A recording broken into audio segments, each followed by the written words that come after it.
Assalamualaikum warahmatullahi wabarakatuh. Halo semuanya, perkenalkan nama saya Sania Salsabila Rahman.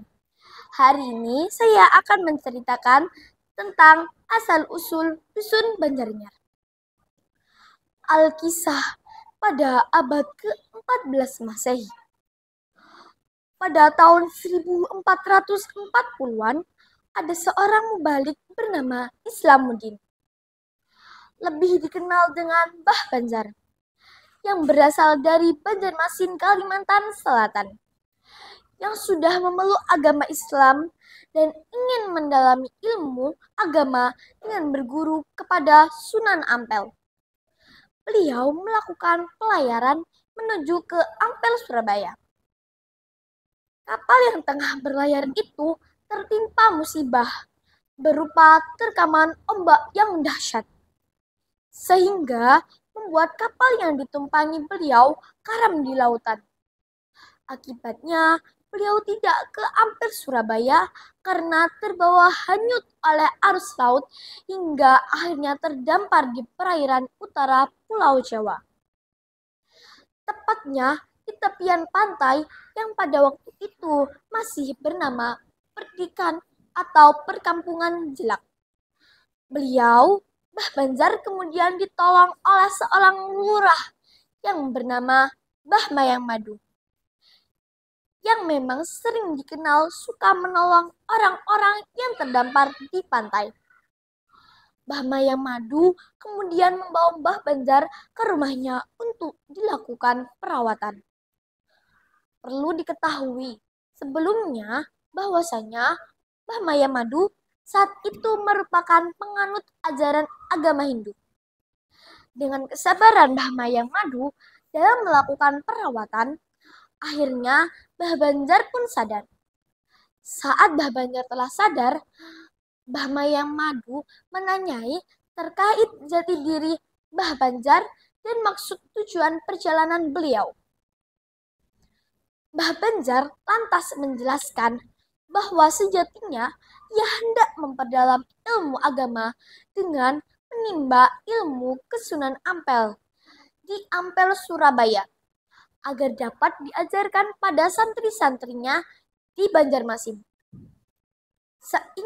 Seiring berjalannya waktu, setelah beberapa hari berdiam di rumah Mbah Mayang Madu, Mbah Banjar melihat situasi dan kondisi masyarakat setempat yang menganut berbagai macam kepercayaan terhadap kekuatan gaib dan roh-roh para leluhur yang masih kental.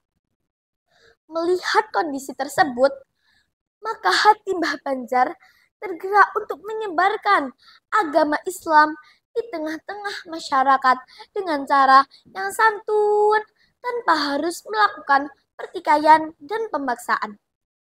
Hingga akhirnya beliau menetap di Kampung Jelak.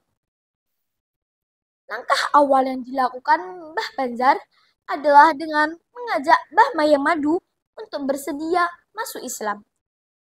Hal itu dilakukan jika sang penguasa wilayah berhasil diislamkan, maka sudah barang tentu rakyat sekitar akan masuk Islam. Berkat keteguhan, kesabaran, dan ketekunan Mbah Banjar dalam berjuang, akhirnya beliau berhasil mengislamkan Mbah Mayang Madu. Dan mengetahui ajaran Islam merupakan ajaran yang sesuai dengan hati nurani. Bahkan dapat dijadikan dengan pedoman kehidupan. Dengan masuk Islam Mbah Mayang Madu, maka dalam proses penyebaran agama Islam semakin berkembang. Mbah Mayang Madu membantu dan memberi dukungan penuh tanpa ada pamrih sedikit pun.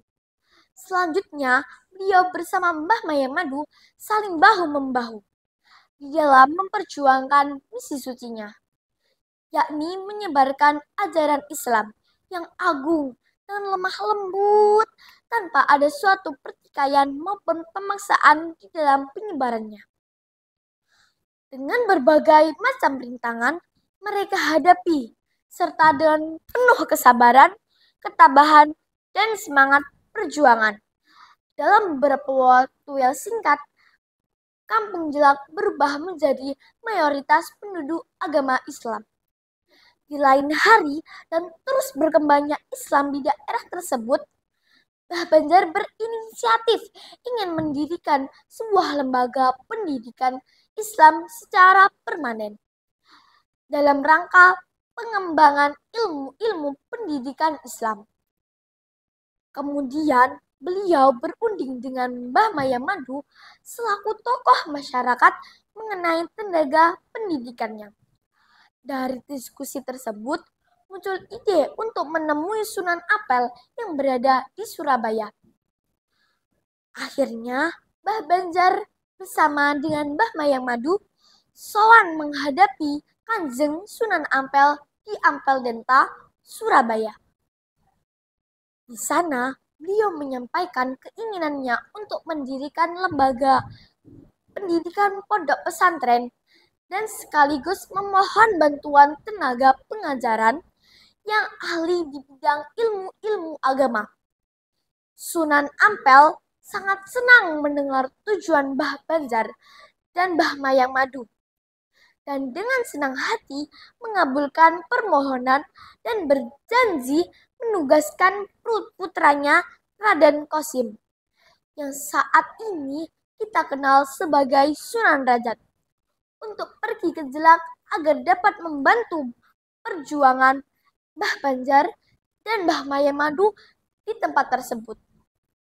Singkat cerita, akhirnya Mbah Banjar, Mbah Maya Madu, dan Raden Kosim menjadi 3 pilar utama pelopor penyebaran agama Islam, utamanya di perkampungan Jelak. Tidak berselang lama kemudian, Mbah Banjar berpulang ke rahmatullah. Beliau dimakamkan di Dusun Banjaranyar bagian utara, tepatnya di Desa Banjarwati, Kecamatan Patsiran, Kabupaten Lamongan.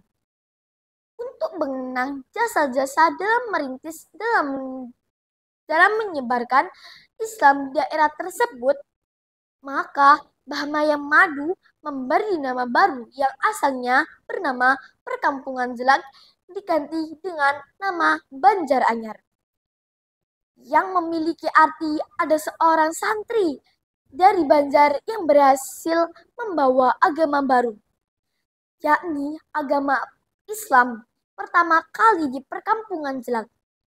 Saat ini secara administratif masuk menjadi Dusun Banjaranyar, Desa Banjarwati, Kabupaten Lamongan. Sekian cerita dari saya, Sania Salsabila Rahman.